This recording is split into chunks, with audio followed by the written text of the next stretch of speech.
میرے محمد کو دیکھنا، بات توجہ سمجھنا، یہاں بعض غلط فہمیاں اور آگئی، ایک غلط فہمی اور آگئی، اور غلط فہمی کیا ہے؟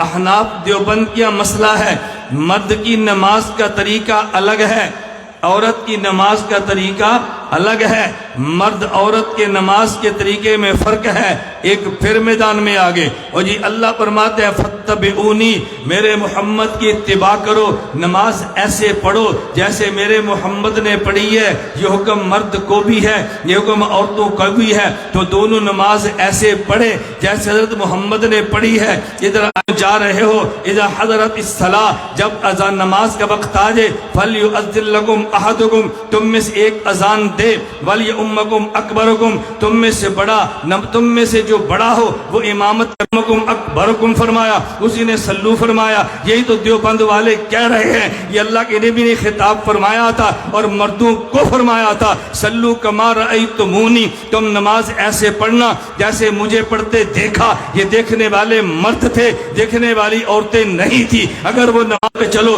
میں نے سوال اٹھایا اللہ نے یہ کیوں نہیں فرمایا فَاتَّبِعُونِی فَاتَّبِعُوا، یہ اللہ یہ کیوں نہیں فرماتے میرے محمد؟ فرمایا نہیں، کل میرے نبی تم بتاؤ، اگر تمہیں محبت کا دعویٰ ہے تو میری اتباع کرو۔ یہ نہیں کہا ان کنتم تحبون اللہ میرے سفیر کی بات ماننا، میرے محمد کی بات ماننا۔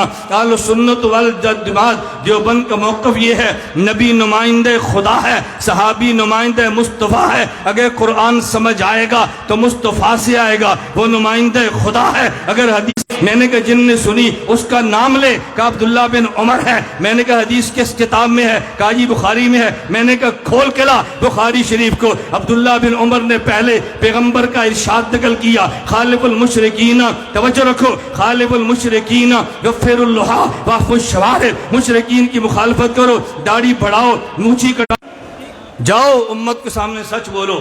کو جی حنفی لوگ حدیثیں مانتے ہیں، ہمارا معنی نہیں مانتے۔ یہ نہ کہا کرو حضور کی حدیث نہیں مانتے، ہم تیرے معنی کو حضور کا معنی نہیں کہہ سکتے، حدیث کا معنی صحابی سے سمجھیں۔ نبی کون ہے؟ جملے کو دل کی تختی پہ نوٹ کر لو۔ ہم کہتے ہیں حضور یہ اللہ کے آخری نبی ہیں، جب حضور دنیا میں آئے ہیں نبوت ختم ہو گئی ہے، جب حضور گئے ہیں تو صحابیت ختم ہو گئی ہے، آپ کے آنے پہ نبوت ختم ہے۔ کیوں جاتی ہے؟ وہ دیکھتا ہے ماں کے در جاتی ہے۔ میں مثال دینے لگا ہوں، شاید شہر کا بندہ یہ بات نہ سمجھے، دیہات کا بندہ بات جلدی سمجھے۔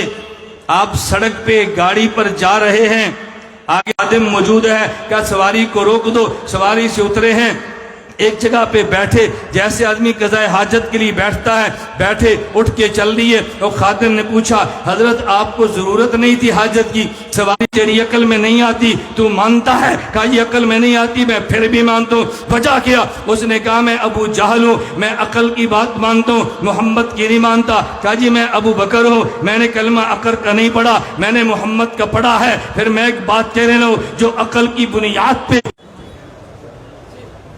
جی نہیں، دیکھو میرا زندگی کا اصول ہے، مجھے کہا بیان 3 بجے تک، مجھے میزبان کہے گا جواب دوں گا، نہیں کہے گا نہیں دوں گا۔ مانا مجھے اگر آپ کہتے ہیں کہ مولانا صاحب ہم آپ کا بیان کروانا چاہتے ہیں، ابھی کروانا چاہتے ہیں اپنے مدرسے میں؟ اپنے مدرسے کے لیے آپ کہہ رہے ہیں نا، یہاں کے لیے تو نہیں کہہ رہے، تو بات اور ہوگی۔ یہاں کروانا چاہتے ہیں تو میں نے کہا یہاں نہیں کروں گا، ان سے بات کرو۔ بھی زمین پر رہیں تو یہاں کبھی نہیں دیکھ سکتے، تو میں تو قیامت تک مانگا۔ تعبیر کا معنی ہمیشہ ہوتا ہے۔